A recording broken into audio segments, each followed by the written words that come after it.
Welcome everyone to this King's digital event on the unsustainable truth. I'm excited to have David and Richard with us today. They have worked in senior investment positions at places like Bank of America, hedge funds like JWM or Capital, Horizon and Millennium, investment houses like Henderson, and corporates like Stora, as well as having run their own funds. So they have been working together for 4 years and are now advising on genuine sustainability. David and Richard are going to talk to us about a number of important issues from their new book, Ethics and Sustainability. What are we living for? And we are going to discuss issues such as what's going on with sustainability, why do we keep damaging the environment, what's really the driving problems, and whose fault is it? So over to you both.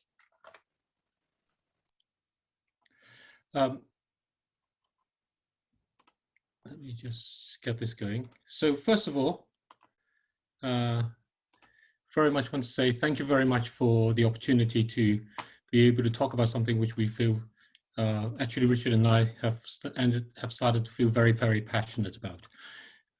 For the past 3 years, we've looked quite extensively into sustainability within investments. This is after about 30 years of working within investment management. And what we basically come to is an understanding that it really doesn't matter what you invest in. So for all the opportunities and the choices that you're offered about how you can invest sustainably, the genuine unsustainable truth is that there's just too much investment money. And this talk is going to be about why that's a problem, how we've got to here, and how we should think about what we can do about it. So that's kind of the setting that we have. So the starting point is a question about why we invest. And fundamentally, we invest because we want to save money for a rainy day. But the pattern of investment that is driving this started in about the 1970s. It started from the time when governments in the then G7 countries were foreseeing that they could no longer provide the social contract to support us as we age, to be able to provide the services that we would need. And that's partly a demographics problem, because there was a baby boomers, and there'll be many more people who will be aging than the number of young people who will be working. And it was also an indication of the time when governments like the UK were under significant financial stress from the oil shock. And what that realized was the fragility of government finances itself. What began then is a drive for us to look to our own investment savings to basically keep assets for ourselves and to see what we can do with that so that we can manage to live to a healthy and worthwhile retirement. Now, the problem with that is actually there just aren't enough resources around in the world for us all to be able to do that. And in 2013, Forbes magazine had an article, and the article was titled, "This wine is brought to you by Teachers' Pensions." And it talked about the situation where Tier Creef, which is one of the bigger pensions in the US, started off initially as one for teachers, was buying up vineyards in California. And that was an indication that fundamentally we're running out of investment opportunities or genuine opportunities to invest that don't damage what happens. The problem with buying vineyards for our pensions is our pensions need a constant yield. Every year we need a certain amount from it. The thing about vineyards is that vineyards depend on the climate and on the weather. If there isn't enough rain, basically there aren't enough grapes. And so what happens is you're going to have a bad year. That doesn't really work for our pensions. As a result, what is done is we use irrigation. We take water from the ground in order to be able to do that. Wine is a really, really fantastic product for marketing because there are lots of price points that we can reach. So no matter how much wine you grow, how many grapes you grow and how much wine you make, you can always sell it because you can always create another price point. You can always create another differentiation in the product, and you can therefore market it. So this turns what is essentially a basic function, which is drinking wine for our physical needs, into a profit needs. And that's really where the damages start happening. And groundwater, as used for irrigation, ends up running out because it takes thousands and tens of thousands of years for it to collect, and we basically drain 380 gallons for every liter of wine that is produced.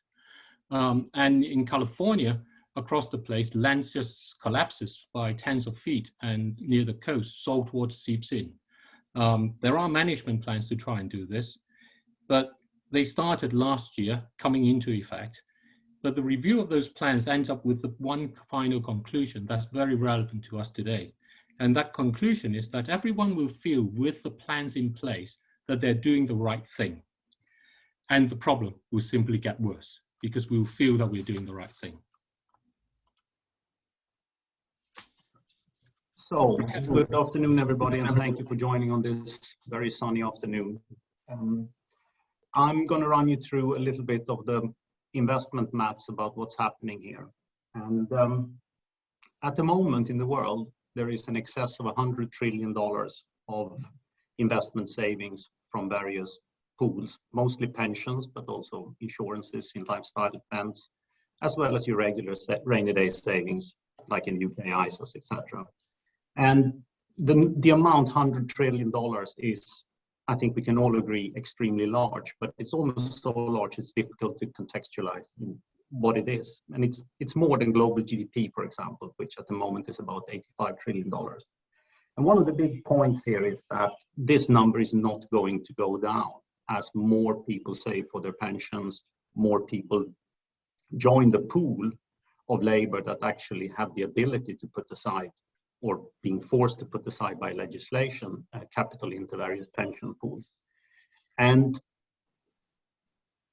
the demand for return from this capital at the moment is about 10% per annum. And that means we're expecting $11 trillion of profit to come out of this pool of savings each and every year. And again, this number is not going to go down. Actually, it will, not only by compounding those 11 trillion and adding the new flow of savers coming in, it's going to escalate very, very rapidly.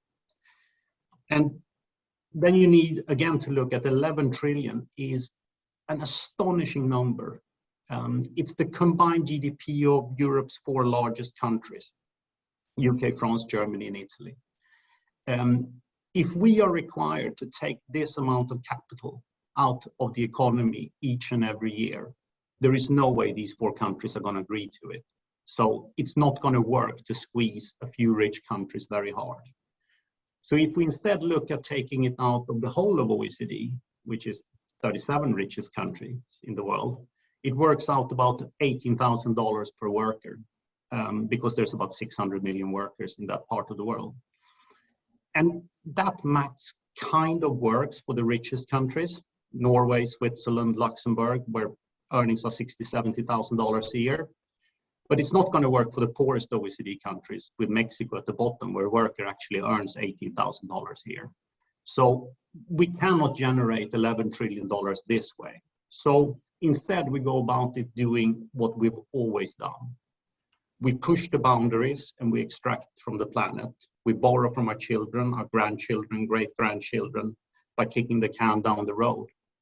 And we squeeze it essentially from the societies that can least afford to do so. And the reason we do it is actually very, very simple. Ever since we had the first economic theories, we assumed that the world was infinite. And when you run out of resources at home, you colonized it. And you kept on pushing these boundaries. And we keep on pushing them today, whether that leads to erosion of the soil or depleting fishing stocks in the oceans. We are still pushing these boundaries because we need $11 trillion each and every year.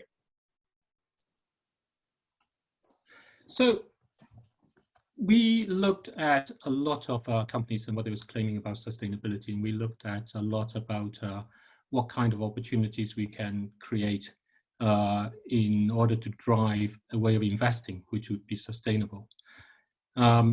Sadly, what we concluded is sustainability is by and large a marketing needs for more profits, and that's basically the problem. We looked into even cluster bomb makers, and we found that their webpage is full about their corporate social responsibility and how what they do keep the world safer and more sustainable. This is the one area of armament that's actually explicitly illegal in pretty much everywhere that we do. And the reason why it works is because the psychology, the social psychology of the marketing is that it keeps us on side. We feel we're doing something right when we think that they're making their efforts in sustainability. And we don't dig very deeply about what it means. And if you take, for example, some simple things like we have a climate change problem and we're burning fossil fuels, so what should we do? The obvious answer is to stop burning the fossil fuel. So what does that translate to? It means that if you've got a car, don't use it. The solution, the sustainable solution that's marketed is to go and buy an electric car. Now, buying an electric car is a great thing for our investment portfolios. Tesla is worth more than all the other car companies together. It's a fantastic thing to do. But to make an electric car, you need to emit about 10 years worth of carbon emission that your petrol car would normally be doing. So all we do with that is we upfront the emission and we use up whatever remaining capacity we do as quickly as we can. And there is no guarantee that electric cars actually means we will have less emission in the future. We just project it to be the case. And there is no guarantee that the offsetting schemes like tree planting would actually work into the future and the trees won't die. All that we do each time we go along and we try and solve problem by looking into new technologies is that we ensure we have better investment opportunities. And then the more ambitious each solution that we come up with, what actually we leave behind is greater unintended consequences that we don't know yet. And if you read around the reports about electric cars, what you find is that even with only 3% of the cars sold last year as electric vehicles, or around that number, we already have lots of reports about how environmental and social damages are kind of destroying countries around the world. And that's without even moving forward into the charging mechanisms and all those things. So it led us to basically think, has anything actually changed? Is there really a real problem? And actually there is a real change, and it comes in the following way. If you believe that there is a sustainability problem, and some people don't, and some people think that there may be other ways around it and so on, but if you actually believe there's a sustainability problem, it means we don't have enough resources. Now, our economics, as Richard mentioned earlier, is based upon the idea that resources are infinite. The economic models are always based on that. And what that means is whenever we do something, because we're not actually depleting the source of resources, it's good. And we can carry on and do as much as we like. And that means that economics is a positive sum. Doing things generates more activities, and all of that leads to better good for everybody. When resources are finite and limited, it's not the case. If I use up a bit of resource, I'm depriving that from someone else because that's all that there is. So most likely, if I don't actually do anything wrong, then this is zero sum because the other person could have done as much as I could. But very, very likely what happens is that if I try to do something, I'm going to get it wrong and it becomes negative sum. And that's the fundamental difference that happens from that angle. The result is that you go from a world where you think activity is generally good to one where actually it's generally bad. And that's really different.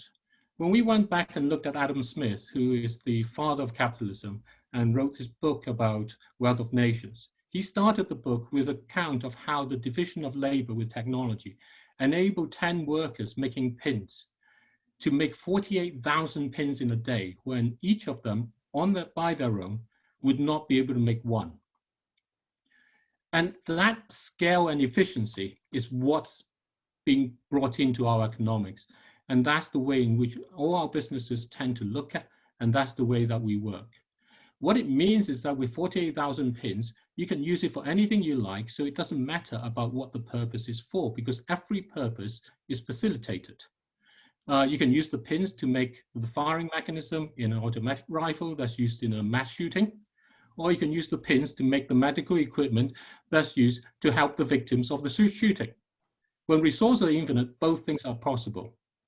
But if there are only so much metal around, and it's going to cost you those resources to make one or the other, you have to address, what do I actually want to use it for? And in that way, economics actually forces us to go back to its roots and think about the whole philosophical nature of what we're doing and why we're doing. And in that way, a world without resources, economics is actually going to be different. Richard.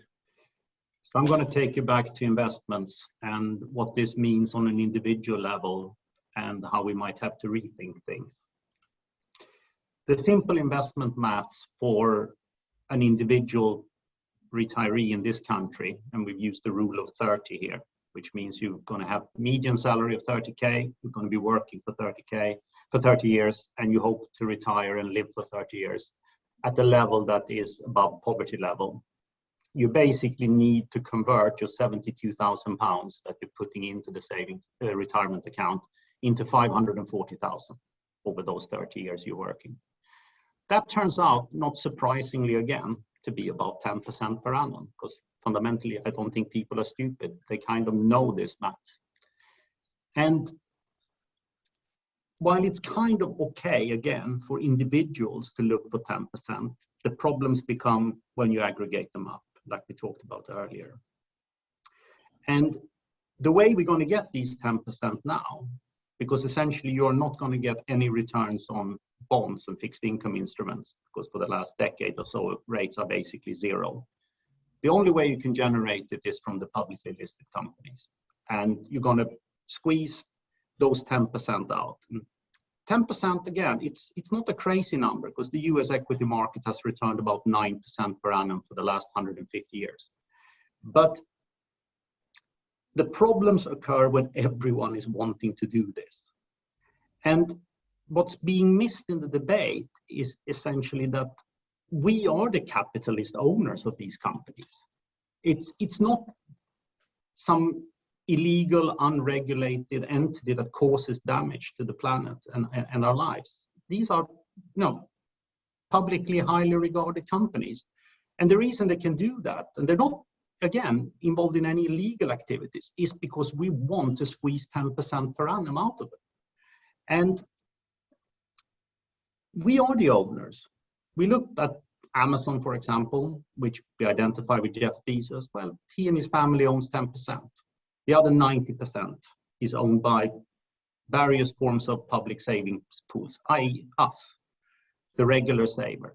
So if you are the owner of these companies, you should have the governance right and the responsibility to forge policies that perhaps don't damage the planet. But one thing I can promise you that will lead to is a much lower return. Much, much lower return, probably. So where does that take us? Essentially, what we end up finding out is this fact that, there's just too much investment and money in total. It doesn't matter about whether we claim we do good things or not. When you add it all up, it just adds up to be too great a footprint. Now, no one can really control this except for ourselves. It's entirely up to us to try and say, how do I want to live and what matters? And where it comes down to is, can we use financial investments as a way to help us to live without fear about our future? Well, the California gold rush was actually a really fascinating episode. And what it brought out was a period where people genuinely had the opportunity to make financial investments, essentially, to gold, fundamentally, as a way to try and secure their future. And hundreds of thousands of people went to California over a space of a few years in digging the ground, trying to get the gold out and securing for them what it could be. The problem was that there was too much money. When there is too much money, nobody actually wins. People couldn't afford to buy food, even though they had gold, because the merchants couldn't actually afford to sell them the food at the prices without keeping them raising. The environment was destroyed. The water was poisoned with mercury. The mountains were scraped completely off.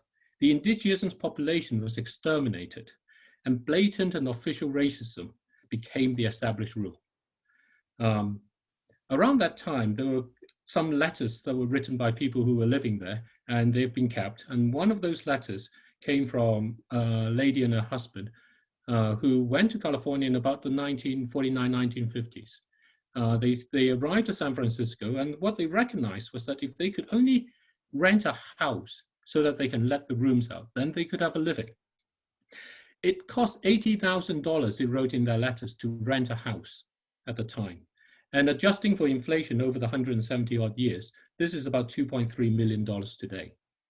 And Richard and I looked and asked, how much does it cost to rent a house in central San Francisco today? And we found some 4-bedroom, pretty good properties right in the middle of central San Francisco, and they go for $50,000. So when you actually have a situation where everybody is trying to hoard resources for themselves, the prices of everything go up and financial investments end up failing to achieve what it hopes to do. And if any of you start thinking about the price of what their retirement may be like and thinking about how much asset, our basic situation is we always feel we don't have enough. So it becomes a question of choice. What do we do?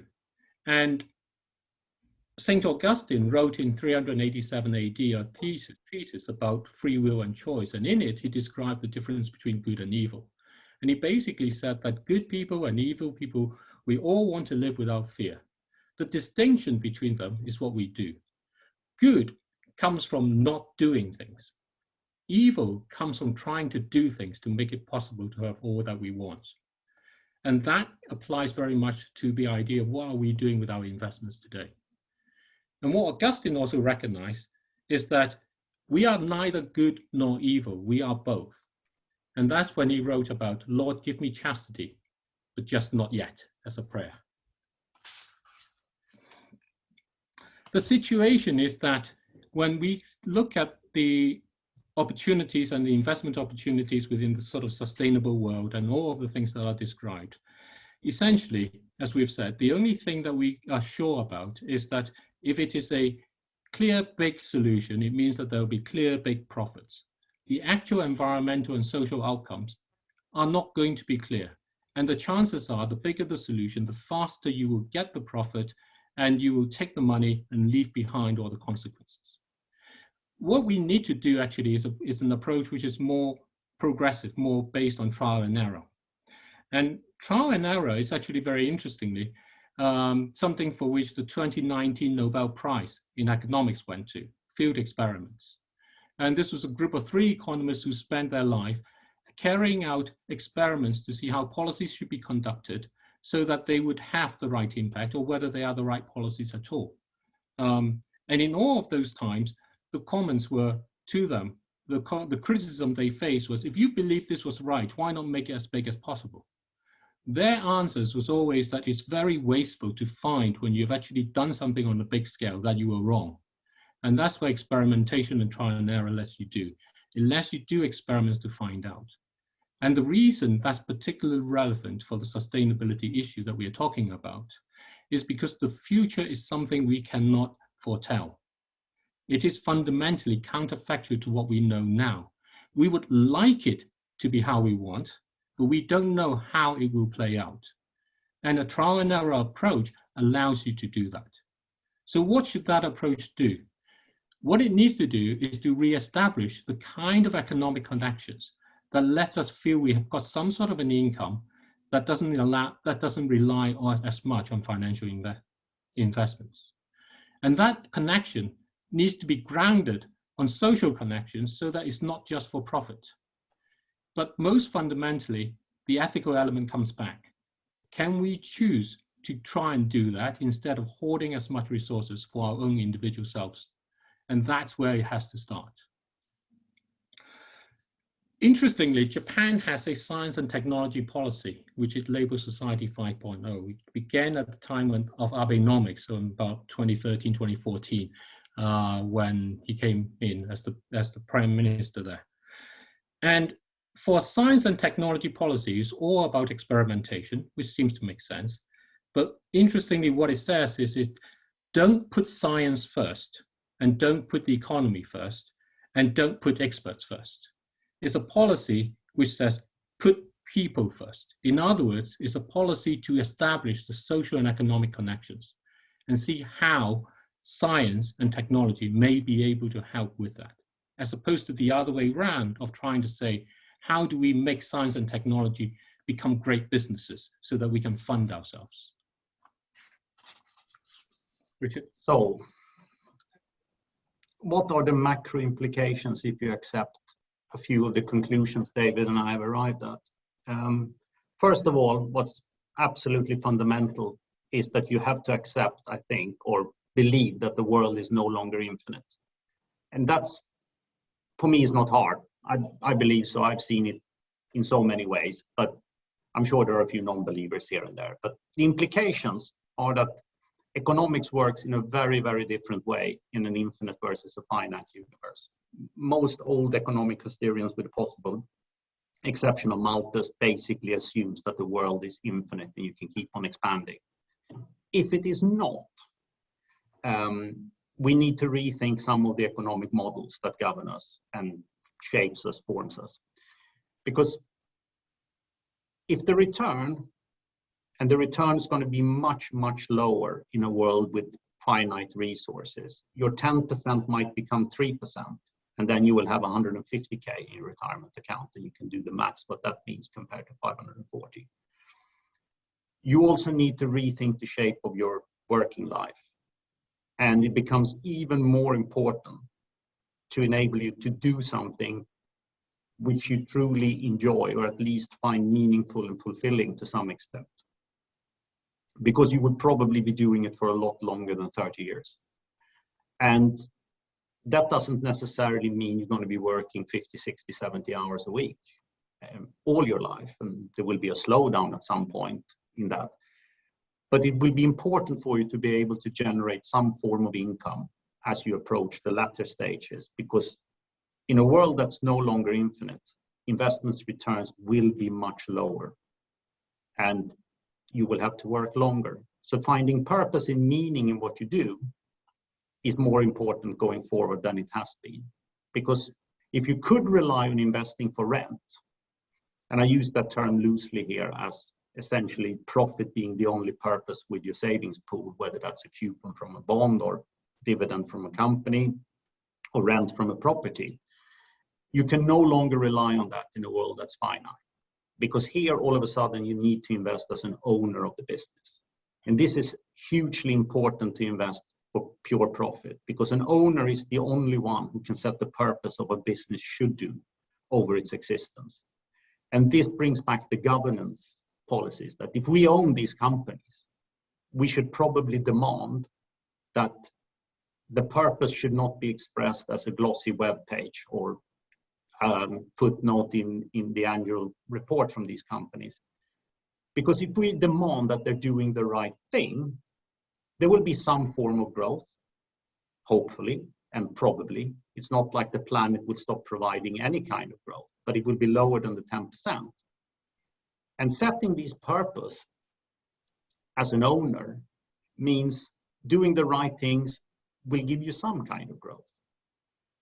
The governance also is important in how you should demand your policymakers to shape policies. Because you have the right, you're a citizen and a stakeholder in society, and you should demand this from your politicians. That instead of driving macro policies that are completely based on underpinning growth because we don't want to take hits to our assets, and we're running monetary and fiscal policies in a way that is now more or less explicitly targeted at protecting portfolio wealth and nothing else. That's a pretty poor way of setting policy if you believe that the world has finite resources. So instead, you should demand that policies should be set so that they facilitate purpose and meaning for its citizens in the economy. And this is where the power of one becomes important. Because you can do your little bit and shape things the way you want to do. And it can happen in many, many ways. You can walk to the station, you can become vegetarian, etc., etc. You can drive less and cycle more. But it also means you need to push for your right to govern this. And you should let politicians know that this is the case. And you should let central bankers know that the price for essentially exploiting and raping the earth shouldn't be zero. Because it makes no sense to have zero interest rates in a world which is finite. And by doing the right thing, we will end up somehow with some form of growth that's probably better and healthier and more stable. Because at the moment, underpinning asset values and portfolio wealth is just optimizing and bringing in more leverage to achieve a preset target for returns rather than finding purpose and meaning for us all. So, you know, where we are then with this brings us really to the close of our talk, and we just want to thank you very much. And as a last note, we just want to say that, you know, do get in touch with us. We would very much like to connect with you, and talk about the issues. We've both stopped working directly within our investment roles as of the beginning of the year, because we feel that it's actually very important to really concentrate on what the issues that we've highlighted out are. And the way we want to do that is both in terms of educating, so if there are opportunities that you think where we could do that, that would be great. And also in terms of actually engaging in programs that can help us to rediscover those connections that will help us to have less reliance on our financial investments. So thank you very much. Thank you all.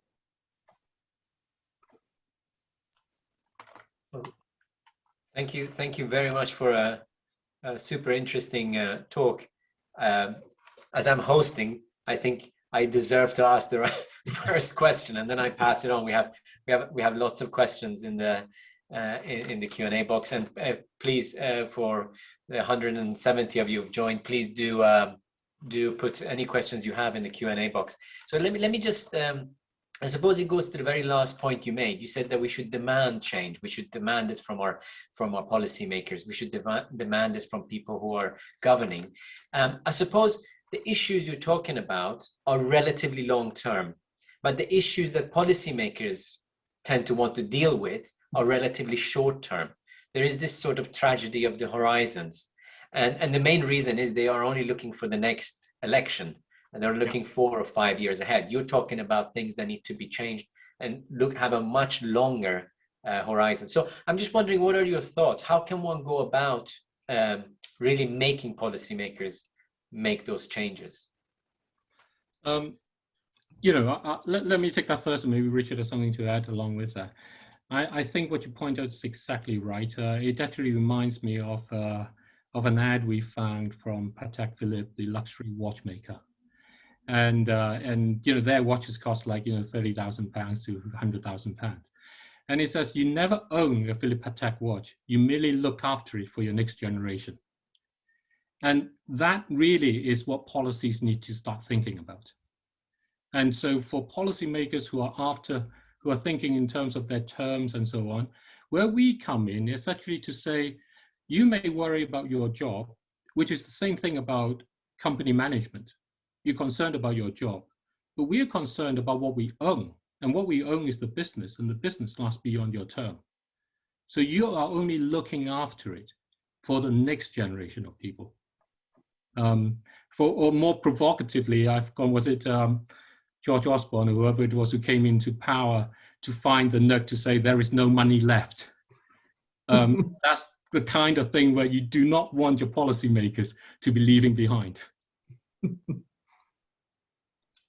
Excellent. Yeah, I think this, just to finish off sort of my little take on it, is we can question our policymakers. We should do also all the time, but clearly practical matters dictate that they need to be somewhat short-term and more or less driven by the election cycle. Central bankers are a little bit different, and there I think the opinion needs to start pushing against what is the perceived wisdom of keeping rates at zero for a decade. Because again, if resources are finite, I don't think we can accept the notion that money is infinite. Whether that is printing it through various quantitative easing programs, or for that matter, spending it, you know, like candy in a store fiscally. And there, the stakeholder citizens in a democracy should actually ask policymakers, why are we running these kind of deficits? Because it's also our moral obligation to say, do we want to leave the country for our children with no money left because we spent it all? Or should we kind of accept some short-term hardship for doing the right thing and see where growth ends up, rather than pushing because we need to protect portfolio wealth. And the only way we can do that is basically contacting, your local MP and ask him these questions, and write letters to the newspapers and demand from central bankers to explain why this is actually a good thing. Absolutely engaging, I suppose, yes. is absolutely right. I mean, one you could also look at it that we can run these deficits, but only if they are targeted at particular types of investments. So human capital, education, or thinking about transition to a green economy. Those are worthwhile investments, whereas investing in current consumption probably will not bring those growths you're talking about. Brilliant. No. Let me go to a more, James Harmer has a slightly more philosophical question, which is, how might ethics and purpose be defined in a new workable economic model? You got 2 minutes. Well, I'll leave that one to David. In terms of where we ended up from the aspect of ethics, it actually is a very simple thing, which is that, are we happy to accept less and give up on the opportunities that we can have? Or are we more willing to, or are we more inclined to go and say, we want to keep all the optionalities for ourselves? And that calls us to ask, if you're going to accept less, it calls us to ask fundamentally, who am I? What am I living for? Because that should be all that I care about. All the other things are things which I can do without. Okay. Yeah. I think you might have to engage with James more. Let me give. I don't know if you want to add anything, Richard, or should I? No. I think it becomes increasingly clear, if you accept the world that is bounded and finite, that you really need to have a meaning in what you're doing. If you only work and invest for rent, it makes your life pretty meaningless to some extent. And that again goes back to finding perhaps more enjoyment and fulfillment in little things, just than buying a new car every 3 years. Excellent. Let me go to a slightly different dimension, which is a question by Harry Zimmern, who's wondering about social sustainability, which is one of the dimensions of sustainable development. And in particular is asking, investment appears to be concentrating wealth in the hands of those who have wealth. Is that sustainable? Or is it even possible to have environmentally sustainability without social sustainability? It's actually, really, really important question. It's really, really important point. To us, you have 3 elements of connections that you must have. You must have the ethical, and then you must have the social. Because the social is the element that turns an economic connection away from being pure profit. Let me give a very simple example, right? I want a pay rise. The world is finite, resources are finite. So for me to have a pay rise, I have to make more profit from somewhere. So I have to deplete the world of its resources somewhere, or I have to make sure someone else doesn't get a job so that I can have a pay rise. And that's a hugely social dimension towards a very simple choice that we are forced into, that the economics of a world which is finite forces us into. And so, yes, those social connections are huge. Now, I'd like to give an example of a restaurant in Japan. And Japan featured quite a lot in our book, actually. And it's a restaurant where orders are wrong. The name of the restaurant is Restaurant That Gets the Orders Wrong. It was sent to us by a friend after talking to us. And what they have are people of all ages, going from like in their 30s, 40s to in their 80s and so on, working there, who all suffer from dementia. And they get the orders wrong.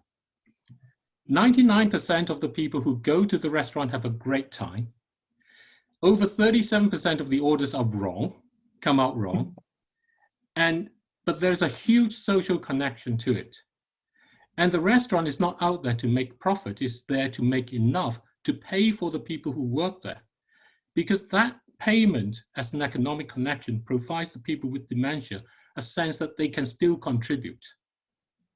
So if we try to do it with just purely the social without thinking about how we actually contribute through the economic dimension as well, then we fall short. We end up in a situation where we need lots of funding and lots of charity. If we do it from purely economic, it turns into pure profit. So yes, you do need that.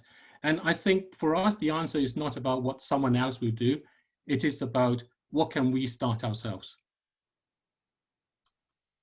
Yeah, I suppose the other dimension of it is environmental. And if you think about maybe a circular economy type model where, you know, you can have it can be a model where you can benefit the environment and you can make money and you can socially contribute. So it's thinking about alternative ways as opposed to sort of a linear model, which I think you were describing initially. Well, I believe that if you get the social connections right, the environment looks after itself, because we can't have our society without the environment.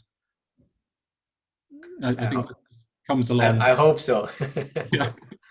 With the right incentives, perhaps, yes. So let me ask you a question from Jane Allen. You talk about this, and presumably you talked about this to the colleagues and others in the investment community. What have the reactions been? Mixed. Do you want to start, Richard, or do you? Very mixed.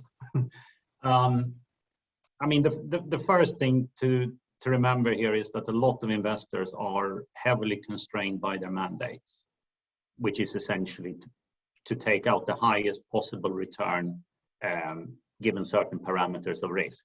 So it's not going to be easy for a fund manager to go to that meeting with your pension from somewhere and say, how do you guys feel about 3% or 2% going forward for the next 2 decades? It's not going to happen that way, but it will have to happen the other way, that we shouldn't accept that investment managers dictate the investment criteria and saying you can only have 5% tobacco or 5% alcohol in your portfolio, because for some people like me, I'm totally at ease with investing in those, but for others it would be a complete no-go.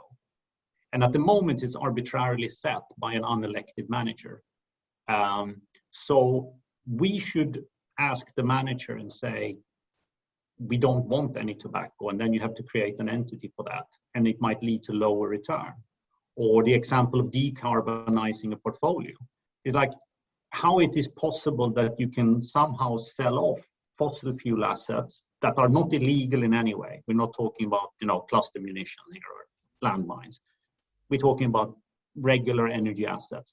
I've decarbonized my portfolio, but by selling them to probably some private non-listed enterprise that can keep on doing exactly the same thing, and I come out looking like the good guy. The only way to do it is to keep the coal, keep the oil in the ground, and take the investment hit by saying that is what my governance as an owner dictates me to do. And that is not going to come necessarily from the investment management community. They are very dictated by the rules and regulation that are forcing them to go for the highest return. That will have to come from the ultimate investor, which is everyone on this call saying, you know what, I'll be fine with 3% because I can still live with the outcome of that. There are a couple of interesting points to that. GPIF, which is the world's largest pension fund, which is Japan's government pension fund, has basically for about a decade been returning 1% to 2%. It has accepted that that is the level of return which is sensible and that it has to live with. So it then raises questions, how do people then live with it? Many of the people in Japan elderly people do live under the poverty line, but they actually have things to do and they have income and they are engaged. And it has one of the healthiest elderly population in the world with the lowest incidences of obesity, really very high levels of mental acuity. And as I was explaining before, even those who have dementia have opportunities where they can do things along. And when you take that angle and then you go along and you look at what the investment managers and what their presentations of sustainability is, the first thing that they all say is you do not have to sacrifice any return. Now, as a constraint problem, if you put a constraint onto a problem, you're going to lose the chance that there are some corner solutions which will give you better result. So it's actually quite odd to say you will not sacrifice any investment return. The only way you do that is actually you're not really constraining yourself in any way. So on that side, I think people are genuinely trying to do the right thing, but the mandates and our own expectations are forcing them into a situation where they find it impossible to do that. But let me, actually, a question I had, and a question which Robert McCady is also similar ideas. Why do you think that sustainable investment or investment with, let's say, high ESG, I mean, we can talk about ESG being a good or bad way of thinking about it, but why do we think that that is actually have a lower return than the alternative? I mean, after the COVID shock, we noticed that actually a lot of companies with high ESG scores, they were actually outperforming a benchmark index. Yeah, sorry, Abby. That brings us back to another sort of pet hate of ours, is basically passive investing.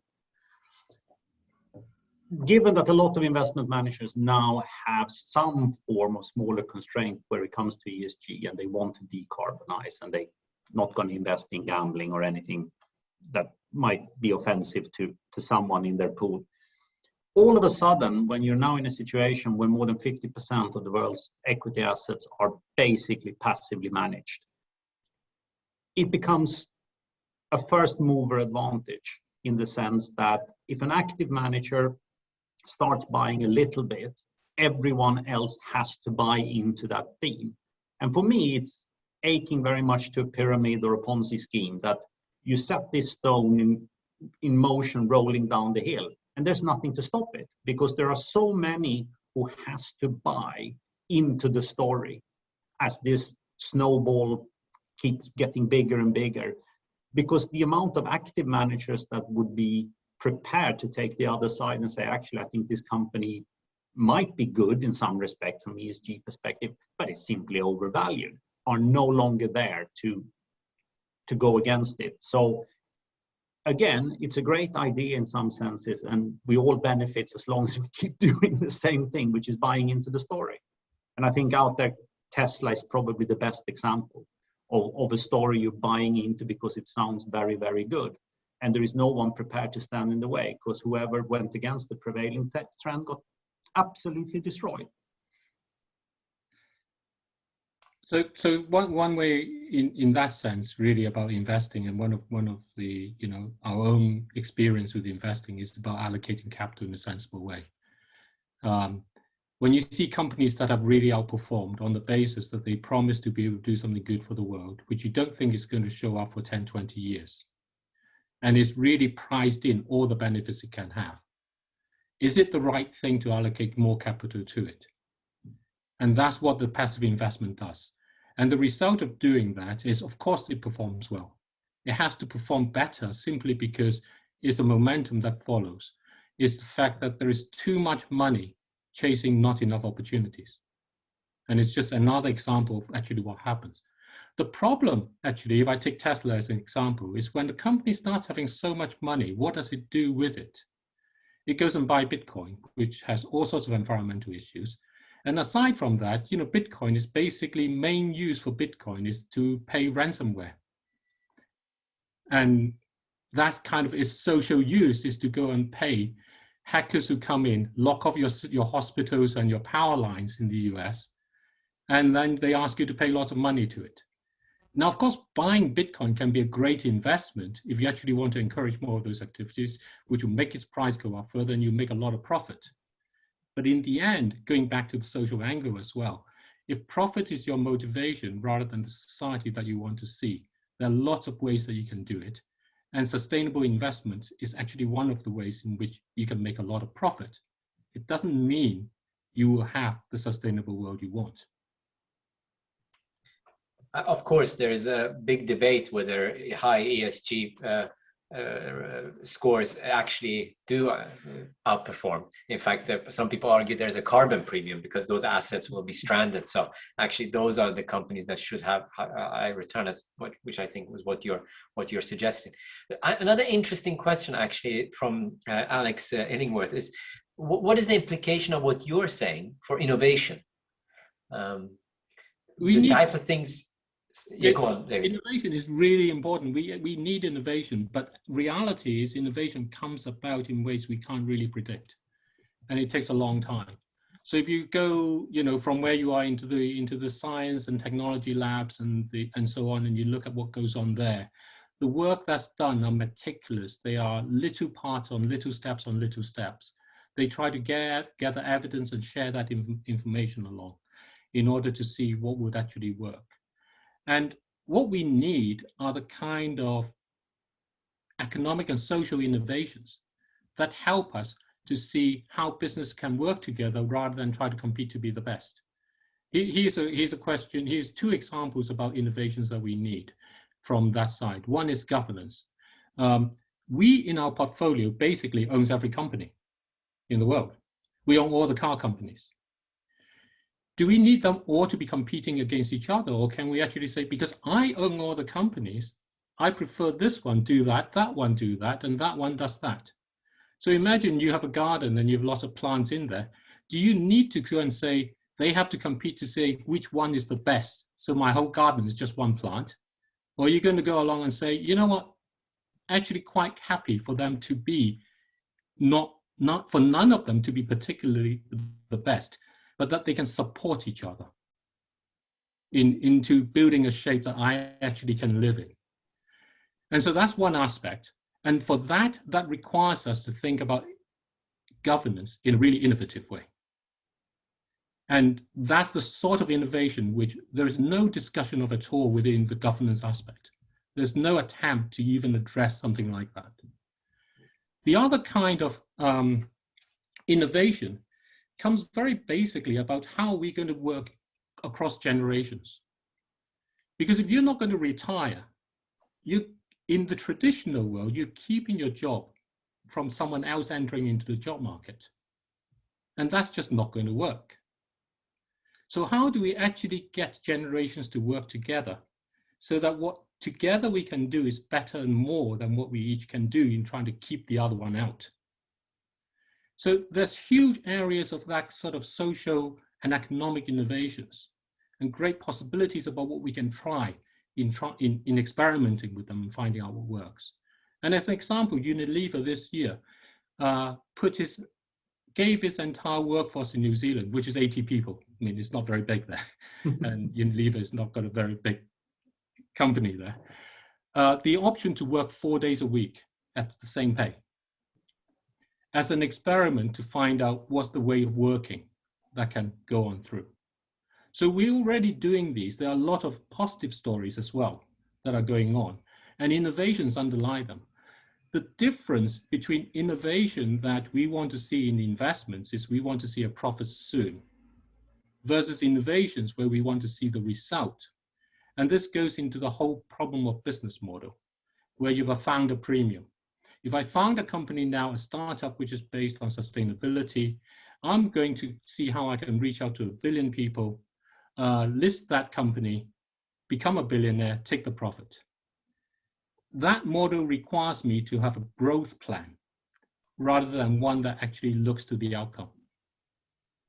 And I suppose the other aspect of it is if we don't channel investments into particular companies. So you're saying, what would happen to innovation in the aggregate as opposed to innovation within an investment or in the industry or governance?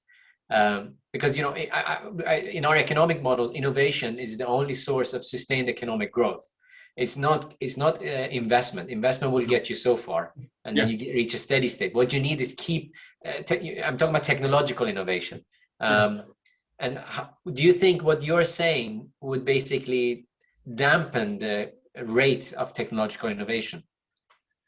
I think that dampening the rate of innovation in the way in which innovations are being carried out is not necessarily a bad thing. If you take, we were just watching Social Dilemma, the Netflix documentary about the innovations within technology and how that happened. If we gave it 10 years for the same thing to happen instead of 2 years for the same thing to happen, we might have realized, actually, we shouldn't have gone so fast. This goes back down to the timescale problem. Are we trying to achieve something so we can claim it for ourselves within my timescale? Or are we hoping to achieve something that my future generations and their future generations would be able to appreciate. Absolutely. It's, I mean, I think there's a lot more work to be done. Let me ask you something from Paul Harris, which is about, I think it's in the same lines of thinking. We have investments and we have savings, and they are basically the foundations of our models, our economic models, and our economic system. But how do we get about the change you're talking about to achieve a sustainable future? I think you mentioned it, but you know, it will have to come from each and every one of us. I don't think it's realistic for anyone to go into a political election promising what on the face of it might look like more economic hardship, because you kind of will be economically poorer. It has to come from within of each and every one of us saying, you know what, I can wait a year from upgrading my car, and do we really need to go all the way over there on holiday, or can we go somewhere shorter? And if you accept that, then I do think we will see a positive influence from people saying, I'm still okay with this. And you can influence your family members, your friends, neighbors. It's not going to come top down. It's going to come bottom up by people saying, I no longer need my 10% per annum. If that means I have to sit down in 30 years' time explaining to my grandchildren why we basically destroyed this place and time's running out. So for me, it's a bottom up rather than top down solution. And if I may just add a little on to that,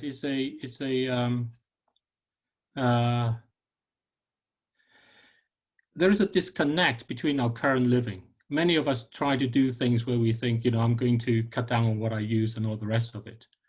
But there's a disconnect that as we do so and we look towards what our investments can do, that's actually creating all the pressures and all the needs for profits that drives it. So reconnecting that understanding is crucial before we can really do anything. If we don't actually reconnect that understanding, whatever you try to do in one hand, you're going to be undoing with the other. So I would say that sort of education. And then, although, and this goes, Richard mentioned about the power of one. The power of one is the idea from behavioral ethics, which is kind of a new branch of moral psychology, which essentially says that, you know, we have a gut feeling that tells us if we're doing something right or wrong, and we should listen to it.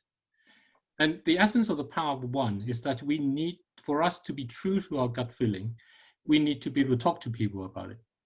And when we talk to people about it, change can happen. And this is one of these things where we don't look to change in the next 5 years or in the next 3 years, right as you said right at the beginning. This is over a much longer time. Actually, one thing I suppose going back to the initial discussions you had, which is also what Claude Fourcroy is mentioning here, is, or asking about, is that we're talking a lot about individuals changing governance, but there are also these enormously powerful forces at play, lobbyists, companies, etc. What is the most successful way of, you know, trying to make this change? What would you say to that? Well, let me give an example. I have a goddaughter who works for a luxury label and involved with their sustainability and their public relations and so on. And she was talking about the French attempt not to waste goods. So, you know, luxury labels can no longer destroy any goods that they have a success. It's an attempt to put that into legislation. Now, that sounds good, but you have no idea what the actual consequence of that is. And there are lobbyists arguing one way and there are other people arguing the other. Environmentalists will say, this is a good thing we must have. Lobbyists will say, you know, this will destroy the market and all those things. Actually, you don't know if it's not destroying, whether you simply create other chains and other products come out of it, and you actually end up producing more goods that you sell.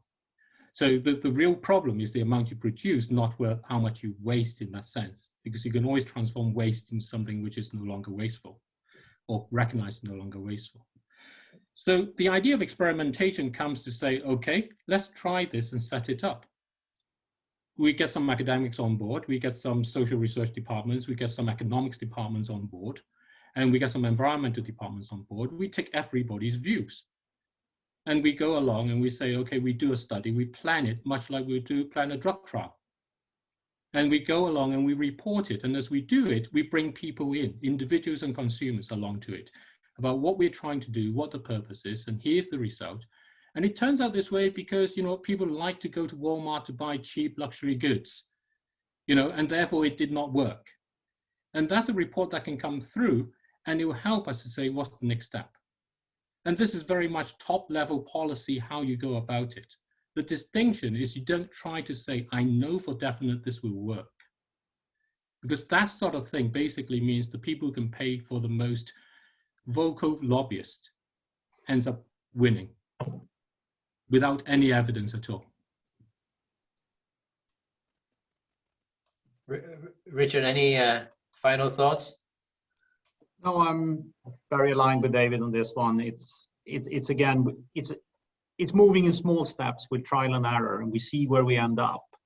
Because if we're going for really heavy paradigm changing solutions and we get it wrong, results can be truly, truly disastrous. If we take the small steps and we see where we end up, we can always retrace if we feel this went down the wrong path. But quantum leaps might sound great as sound bites in a political debate. If you really believe that we are that constrained, it's probably not the way you should progress.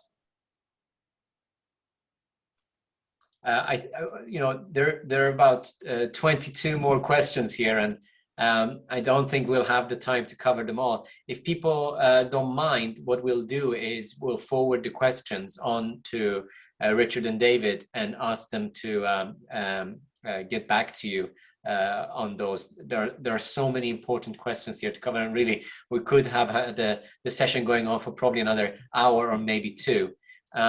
But let me close off with thanking you both, but also let me close off with an optimistic sort of note, which is, I mean, what we observed in the last year or so has been that the young generation, the people who will be voting in the elections coming up, they're really passionate about social, the governance, environmental issues, and they're really hard at demanding this from the policymakers. And they haven't stopped because of COVID, and they've kept going. So I think that's really optimistic. We saw a tiny hedge fund deal a major blow to a major oil company, Exxon, at the meeting a couple of weeks ago. And we see young people taking jobs, and many of our students taking jobs in companies which are environmentally aware, socially aware, and aware of governance issues, and refusing to take jobs in those companies that are not. So I think direction of change certainly is in the right way. It's just a matter of time, as you say. So thank you so much to you both, and thank you to everybody, all the 170 people who joined us on this session. We'll make the recording available online shortly, and as I said, David and Richard will get back to you with to answers to some of your thought-provoking questions. Thank you. And just to say thank you from us as well for the opportunity. Thank you, Camilla, and also to Felicity and Alice and Lorraine, who helped to put this whole thing together. We really appreciate it. Thank you. Thank you all. Thanks, everyone. Good evening, good morning, good night, wherever you are. Bye. Bye.